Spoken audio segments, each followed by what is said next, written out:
योगेश्वर दत्त जैसे पहलवान हैं जो दुनिया के किसी भी ताकत से ताकतवान पहलवान को उठाकर पटक सकते हैं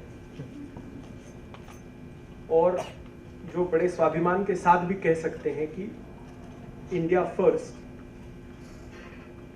और जिस देश में ओपी चौधरी जी जैसे IAS अफसर हैं, जहां बंदूकों के चित्र दिखाए जाते हैं, वहां से वो आपको स्विमिंग पूल के चित्र दिखा सकते हैं। इस तरह से देश विरोधियों को पटकने की क्षमता और राष्ट्र को खड़ा करने की क्षमता रखने वाले ऐसे दो वक्ता और इन सबको जोड़ने वाले थिंक इंडिया के प्रतिनिधि राहुल जी ऐसे जिस व्यासपीठ पर हैं, उस उत्तमोत्तम व्यासपीठ पर मुझे बैठने का अवसर मिला, ये मेरा अपना सौभाग्य मानता हूं।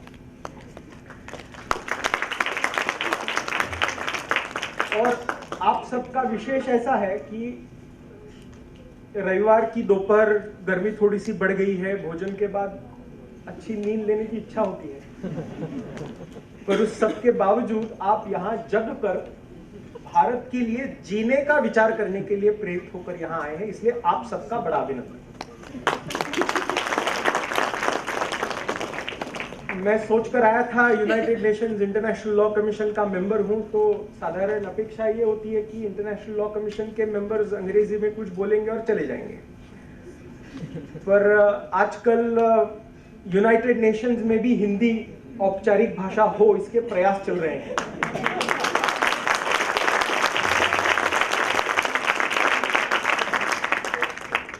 पहले तो मैं थोड़ा सा चिंतित था कि peremptory norms of international law which is jus cogens को हिंदी में क्या कहेंगे। तो मैंने कहा कोई बात नहीं, दिक्कतें तो आएंगी तो, पर परिवर्तन तो करना होगा और कहीं ना कहीं से परिवर्तन का प्रारंभ भी करना होगा। अगर दंतेवाड़ा जैसे स्थान पर इतना बड़ा परिवर्तन ये कर सकते हैं, तो UN में थोड़ी भाषा परिवर्तन करना कोई बहुत बड़ा चैलेंज नहीं होना है।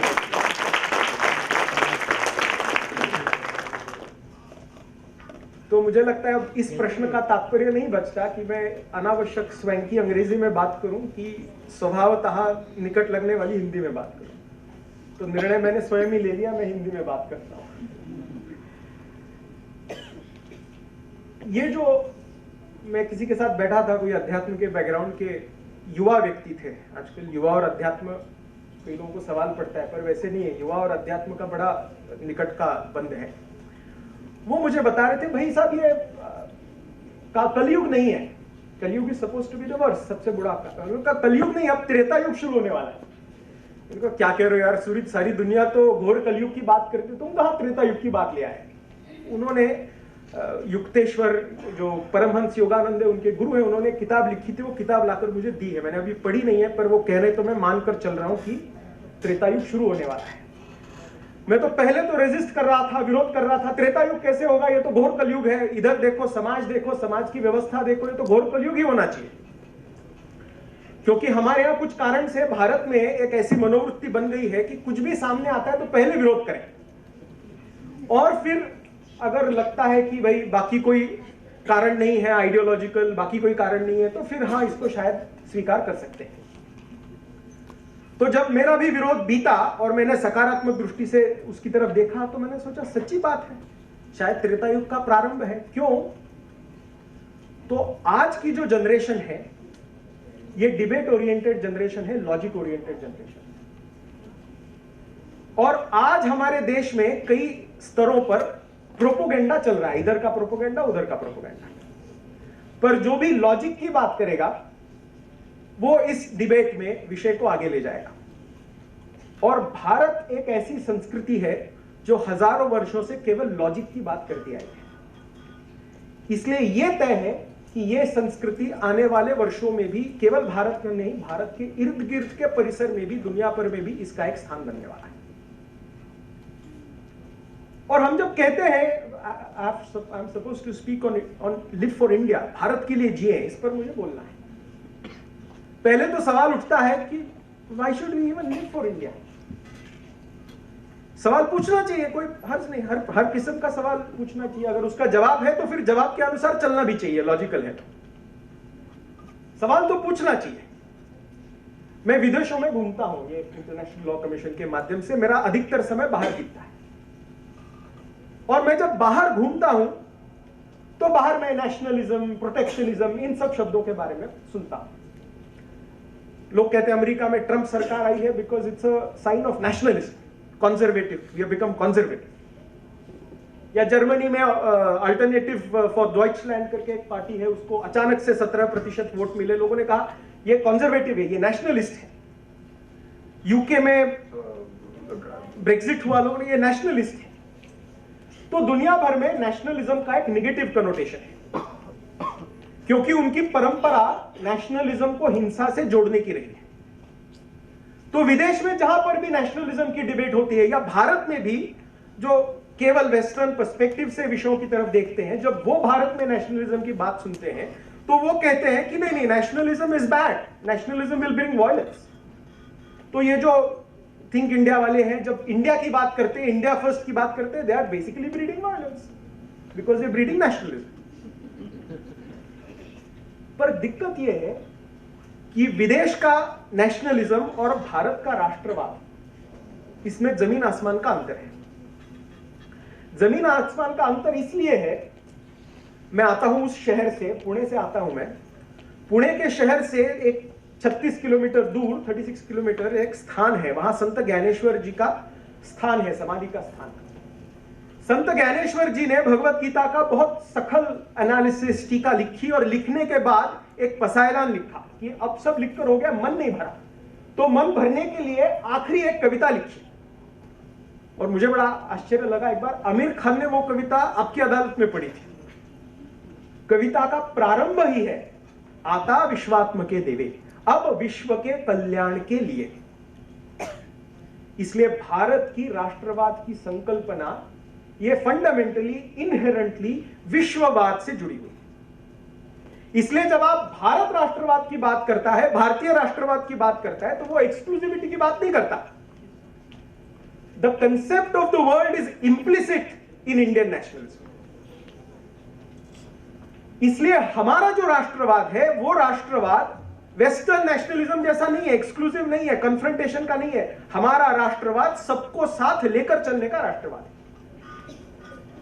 क्योंकि हमारे देश में अगर आप पिछले हजारों वर्षों का देखें तो we never had fights based on religion, on worshipping patterns, because everybody can worship anyone whoever he और शी लाइक्स। एक घर में ही देखो कितने लोगों का के प्रति कितने अलग अलग भगवान होते हैं। So the idea of tolerance, the idea of going together is fundamentally inherent in this country. और जब इस देश में है तो इस देश के लिए जीना चाहिए कि नहीं जीना चाहिए।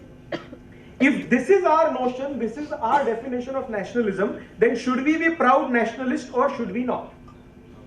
We should be, right? So I think I have tackled the first hypothesis. We need to live for India. Now, what does it mean to live for India?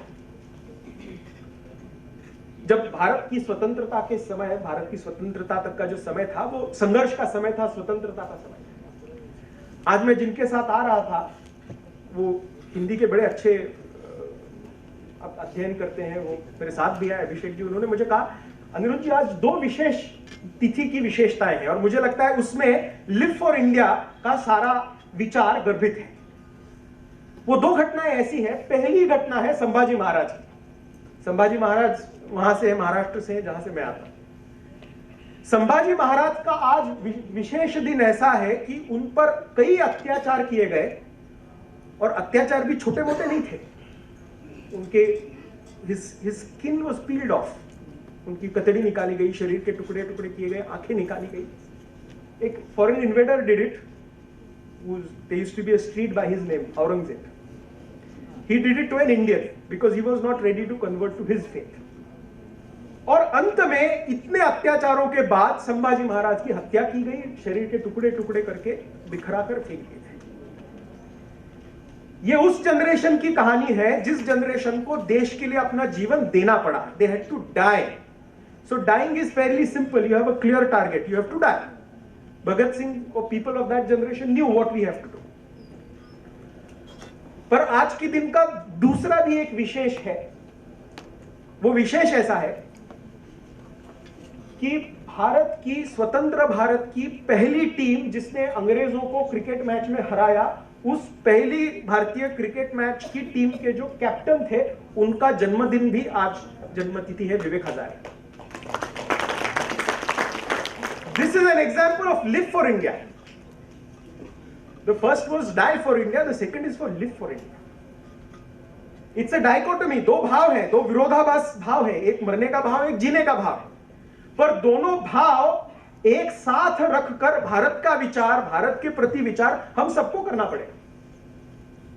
क्योंकि हम जब आगे बढ़ रहे हैं, हम जब भविष्य की तरफ देख रहे हैं, प्रगति की तरफ देख रहे हैं, हमें विश्वास रखना चाहिए देश आगे जाना है, प्रगति होनी है, देश बढ़ना है, पर आगे बढ़ते वक्त पीछे किन किन अनुभवों के साथ ये देश यहां तक पहुंचा है, उन अनुभवों के प्रति जागरूकता भी आवश्यक है। क्योंकि ये अनुभव हमारी प्रेरणा है, ये अनुभव हमारी पहचान है। अगर कोई कहता है India was created in 1947, then what happens to all these people who fought for the independence of India? Do they disappear? How can they disappear? So they are a part of our genes, they are a part of our identity, and now we have to look into the future. केवल पीछे देखकर नहीं चलेगा। कई लोगों को लगता है बस पीछे देखो, काम हो गया, विवेकानंद जी का पुतला लगाओ, फूल अर्पण करो, फिर कहो विवेकानंद जी वापस आओ और ये आप सॉल्व करो। ये तो होना नहीं है। जिस वेदांत के अभ्यासक विवेकानंद जी थे, उन्होंने बड़ा स्पष्ट कहा था, एक बार आदमी जाता है तो जाता है, वो वस्त्र बदलता है, वो वापस नहीं आने वाले। तो वो वापस नहीं आने वाले, तो ये सवाल ऐसे ही छूट जाएंगे क्या? तो ये सवाल किसी न किसी को सुलझाने पड़ेंगे। सुलझाने वाले दो व्यक्ति आपके सामने बैठे हैं। ये क्या है? ये स्वामी विवेकानंद जी का ही तो रूप है। और केवल ये नहीं है तो आप सब भी स्वामी विवेकानंद का रूप है। वैसे आप तालियां बजाए इसलिए आपको खुश करने के लिए नहीं कहा ये मैंने इसलिए कहा कि कई बारी हमें खुद की क्षमताओं के बारे में पता नहीं होता। मुझसे कोई मिलने विद्यार्थी आया, मैंने कहा तुम बहुत अच्छे रिसर्चर हो। मैंने कहा सर क्या कह रहे हो सर, मेरे से तो पढ़ा नहीं जाता, ये होता होता। मैंने कहा देखो भाई, मैंने कई लोग देखे हैं और कौन रिसर्चर है देख के मुझे पता चल जाता है। आप अच्छे रिसर्चर हो, काम करो, अनुभव आए। तो मैं भी थोड़ा अनुभव के साथ कह रहा हूं। केवल एक दिक्कत है कि अभी हमें स्वयं की क्षमता के बारे में पता नहीं चला। We haven't realised our full potential. The moment we realize our full potential, we are ready to transform. We are ready to transform ourselves, we are ready to transform the society around us, and we are ready to transform the world. क्योंकि हम एक ही ऐसा समुदाय है जो दुनिया भर में केवल स्वयं का परिवर्तन नहीं करेंगे, स्वयं के परिवर्तन के साथ समाज का, परिवार का परिवर्तन करेंगे, परिवार के साथ समाज का करेंगे, समाज के साथ देश का करेंगे और देश के साथ विश्व का करेंगे। क्योंकि हमारी सीख है वसुधैव कुटुंबकम, विश्व पहले, ये हमारी सीख है। Confrontation is not a part of our culture, समन्वय is a part of our culture. Unfortunately there is no good word in English for this. Cooperation has an element of give and take. Consensus as an element of forced agreement.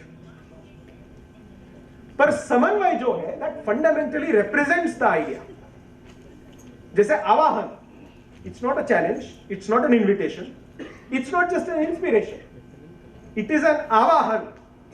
अर्थात ये कुछ लोगों ने जीवन में कुछ चीजें प्राप्त की है, उनको हम आपके सामने रख रहे हैं, यही बताने के लिए कि आप सबके अंदर भी वो क्षमता है, स्वयं को समझे और उस ध्येय को प्राप्त करें। So don't think that you are less to anybody. कुछ लोगों को अवसर जल्दी मिलता है, कुछ लोगों को देरी से मिलता है, पर अवसर से भी महत्वपूर्ण चीज है सतत अविरत प्रयास करना। फेसबुक पर कई चीजें घूमती हैं, कुछ अच्छी चीजें भी घूमती हैं। आपने देखा होगा, स्वामी विवेकानंद जी का मैंने कई लोगों को शेयर करते हुए देखा है। Don't be afraid to take risks. If you succeed, good for you. If you fail, you are an example for others. So don't be afraid to do anything. Be ready to take the challenge. मैं कोई अपना खुद का बड़प्पन नहीं बताता, पर जो थोड़ा सा मुझे अनुभव आया, पूर्व परिवार, बाकी इर्द गिर्द का संस्कार रहा, उसके आधार पर बता रहा हूं कि if you are ready to stake whatever comes, if you are ready to stake Life is a high risk, high return business. You should be ready to put it on stake.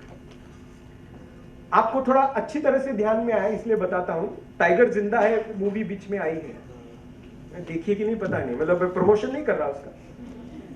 उस movie में एक बहुत अच्छा scene है जब वो कोई एक व्यक्ति होता है बॉम्ब डिफ्यूज करने वाला, वो डिफ्यूज नहीं कर पाता और सलमान खान से कहता है ये होना मुश्किल है, it's impossible to do it. तब सलमान खान उसे कहते हैं भाई ध्यान रख, ऊपर वाला भी सर देखकर सरदारी देता है. हम सबका सर है, सरदारी करने का सर है, पर अभी हमें पहचान नहीं हुई कि हम वो सरदारी कर सकते हैं. और एक मैं समय के अंदर हूं, 2 मिनट है तो अंत में कुछ एक बात बोलूंगा. मैं जब चुनाव का प्रचार कर रहा था, मुझे चुनाव का प्रचार करना था. ये आपका चुनाव का प्रचार की संकल्पना और इस चुनाव की प्रचार में बड़ा अंतर है. मेरे जैसे लोग भाग जाते हैं, वैसा ऐसा चुनाव करना होता था. ये बड़ा सोफिस्टिकेटेड चुनाव था. चुनाव में मुझे यूनाइटेड नेशंस में देशों से मिलना था, चर्चा करनी थी, कहना था आप मुझे वोट दो. मैं चुनकर आया हूं. मुझे 191 में से 160 देशों ने मत दिए.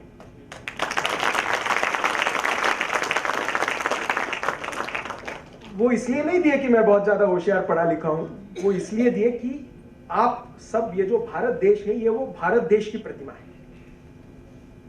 और जब भी मैं प्रचार के लिए जाता था, एक अनुभव ऐसे आया, एक एम्बेसडर ने, यूएन का वातावरण बड़ा फॉर्मल होता है, कोई आपसे चर्चा करने से भी पहले पूछता है आपकी अनुमति हो तो मैं आपसे बात कर सकता हूं क्या.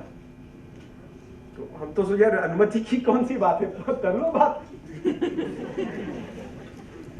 एक बार तो एक बड़ी विचित्र घटना हुई. एक जापान के सदस्य है, लॉ कमीशन के सदस्य है, बड़े ज्येष्ठ है. उन्होंने मुझसे कहा कि doctor Rajput, if you don't mind would you allow me to ask you to offer you a cup of coffee. तो मेरा तो पहला ही अनुभव था, मैं सोच रहा था हाँ कहूं या ना कहूं. तो हाँ कहूंगा तो हाँ मैं आपको अनुमति देता हूं, अब पूछ लो क्या पूछ. और ना तो कह नहीं सकते. तो मैंने सोचा yes coffee coffee let's go. तो इतने फॉर्मल औपचारिक वातावरण में जब मैं प्रचार कर रहा था, तो एक अफ्रीका के देश के सदस्य एम्बेसडर थे, सीनियर एम्बेसडर थे, कई वर्षों से यूएन में थे. उन्होंने मेरी तरफ देखा, कहा इंडिया गो होम. मैं बोला क्या हो रहा है, क्या चुनाव से पहले हरा देने का कोई प्रयोजन हो रखा है क्या. उनका you don't even need to campaign, why are you wasting your time. India, no need to campaign. Our vote definitely with you. India, go home. No need to campaign.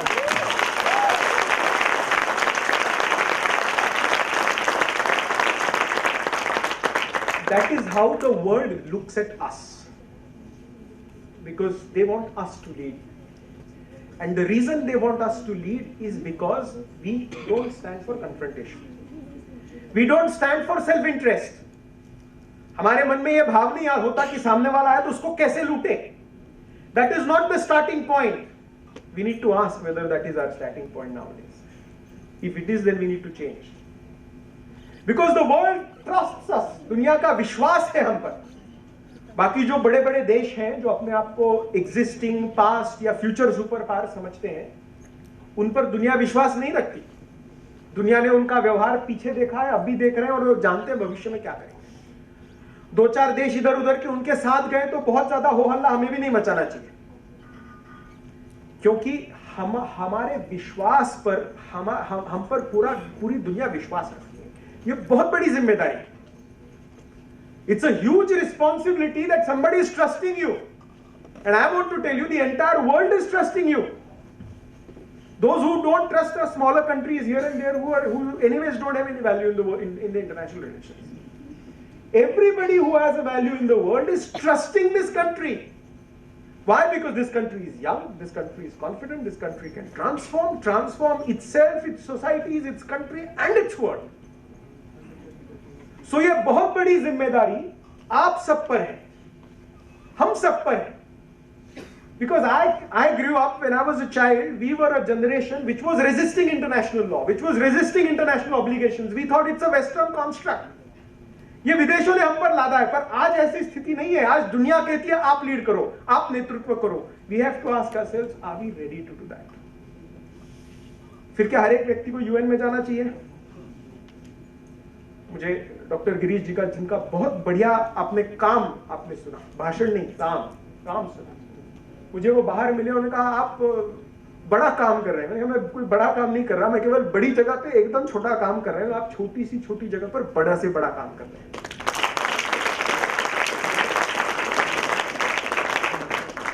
It is irrelevant आप किस बड़े स्थान पे काम कर रहे हो, किस पोजीशन पे काम कर रहे हो, क्या आपकी डेजिग्नेशन है, टाइटल्स है। It is the most irrelevant part of your personality. The most relevant part of your personality is what are you doing, irrespective of where you are doing. आप किसी भी स्थान पर काम कर रहे हो, पर किस तरह का, किस किस्म का, किस स्तर का, किस भाव से काम कर रहे हो, यह सबसे बड़ी बात है. मैं कल रात को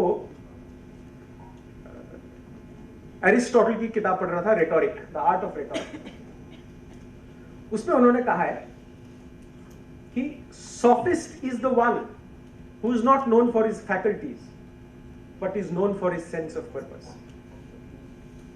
Sophist is a teacher, a philosopher, somebody who professes, who tells the world. Sophist is not somebody who is known for his faculties. Faculties are there, various faculties. Faculty doesn't mean physical faculties, maybe intellectual faculties. Ability to speak well, ability to think well, ability to argue well. These are faculties.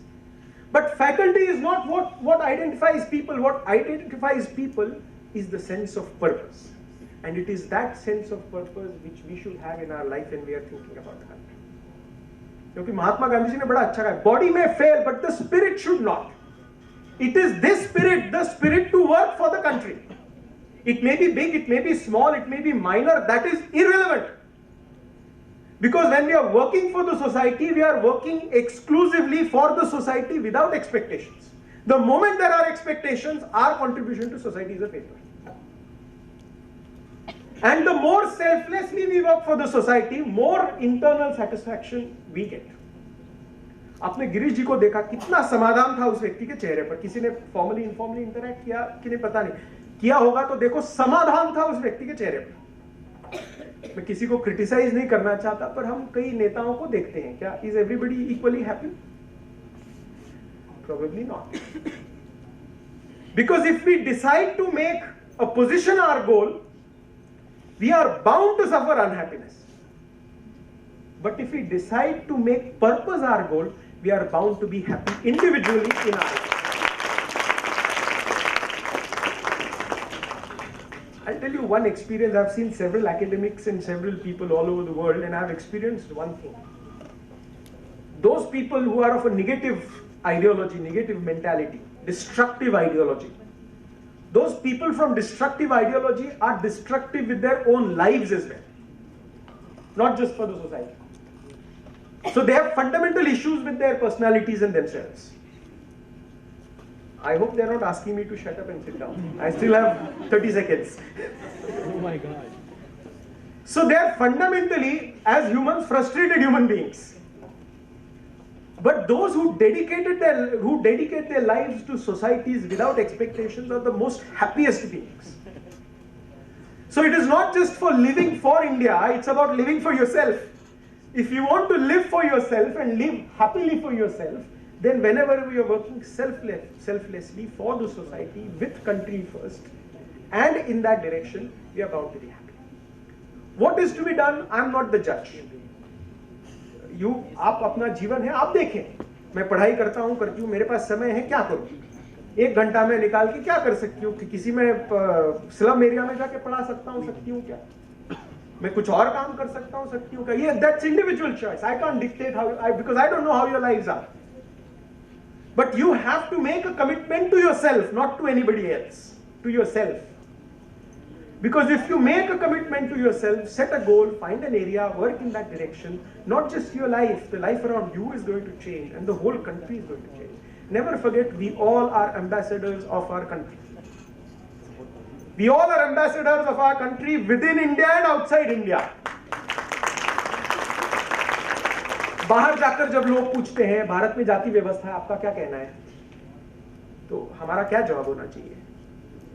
Bharat में जब कोई जाति व्यवस्था का विचार करके व्यवहार करता है तो हमारा उनसे कैसा क्या व्यवहार होना चाहिए? These are examples. Again I said I have no right to give prescriptions. I can only show some grand ideas. So I am showing an idea. The idea is to live for India, live for Bharat. और हम अगर इस भाव से चलते रहे, और जरूरी नहीं है कि सबको जाके कोई बहुत बड़ा करना है, हमसे जितना हो पाता है उतना करना चाहिए। स्वतंत्र वीर सावरकर जी ने एक बहुत अच्छा कहा था कि देश को स्वतंत्र कराने में किसका किसका हिस्सा है। उन्होंने कहा कि मैं महाराष्ट्र में पुणे नाम का शहर है, वहां सदाशिवपेट से आता हूं। हमारे सदाशिवपेट के लोग बहुत सॉफ्ट हैं। तो एक बार कहीं बाहर के लड़के ने किसी सदाशिवपेट के लड़के को पीट दिया, तो दूसरे दिन 50 सदाशिवपेट के लड़के गए और उसके इर्द गिर्द खड़े हो गए। तो ये डर गया कि अब अपनी पिटाई होगी। कुछ नहीं, तीनों को सब खड़े हुए और कहा निषेध निषेध निषेध, और घर चले गए। तो वो हमारी रेपुटेशन है। तो लोग कहेंगे क्या बाहर जाकर पूना को बदनाम कर रहा है। सावरकर जी ने कहा था, पूना में ही पढ़े थे हाँ सावरकर जी, लेकिन ये मत भूलना लोकमान्य तिलक पूना से थे, ये मत भूलना। तो मैं केवल एक उदाहरण दे रहा था ये समझाने के लिए। सावरकर जी ने कहा था कि जो व्यक्ति अपने घर में नल खोलकर एकदम बड़ा करके धीरे की धीरे आवाज से कहेगा उसका भी उतना ही कंट्रीब्यूशन है जितना कोई व्यक्ति अपने Don't judge your nationalism on any parameter. इतना किया यार, पूरी जिंदगी दे दी, वैसे ही करना है, वरना नहीं होता तो नहीं करो। वो जो if you find justifications in life, you will become a cobweb of justification and you will become a victim of your own justifications. So don't find justifications. Start. Always better to start. And there are so many examples around us. इतने अनुभव, इन सब अनुभवों से हमें सीखना चाहिए और आगे बढ़ना चाहिए। और मुझे तो कई बार ध्यान आता है, जिसके साथ मैं समाप्त करूंगा, स्वामी विवेकानंद जी के चित्र के नीचे कई बार ये कविता की पंक्तियां लिखी है, कई बार आपने सुनी होगी, देखी होगी, ध्यान में आई होगी। तन समर्पित मन समर्पित और ये जीवन समर्पित। तन मतलब शरीर, मन मतलब विचार। Often what happens is to put the body into practice you have to have thoughts. So your mind has to be firstly dedicated towards contributing to the country. अगर भारत के लिए काम करने का भाव एक बार मन में आ गया तो शरीर अपने आप काम करेगा। अगर केवल शरीर में रहा करना है, करेंगे, होगा, देंगे, कुछ नहीं होता। हो सकता है होगा, एक बार ये विचार आ गया मन समर्पित, तो तन भी समर्पित हो जाएगा। तन समर्पित, मन समर्पित और ये जीवन समर्पित। बीच में धन नहीं डाला। धन डालने वाले कई होते हैं। धन समर्पण से कोई जिसको जो दे सकता है वो भी करे, पर केवल धन से काम नहीं होगा, तन और मन से होगा। तन समर्पित, मन समर्पित और ये जीवन समर्पित, सारा जीवन समर्पित। तो लोग कहेंगे अब तो हो गया ना, जीवन भी दे दिया, अब क्या बाकी है? पर अभी भी पंक्ति का गर्भ है, और उस गर्भ को अगर हम ध्यान में रखें और अपने जीवन में उसको अपना ब्रीद वाक्य बनाकर आगे बढ़ सके तो ऐसा है, चाहता हूं देश की धरती तुझे कुछ और भी दूं। ये भारत की धरती को, भारत माता को जो है और जो नहीं है वो और कैसे दूं, इस भाव के साथ आप सब भारत माता की सेवा में काम करेंगे, इस अपेक्षा के साथ।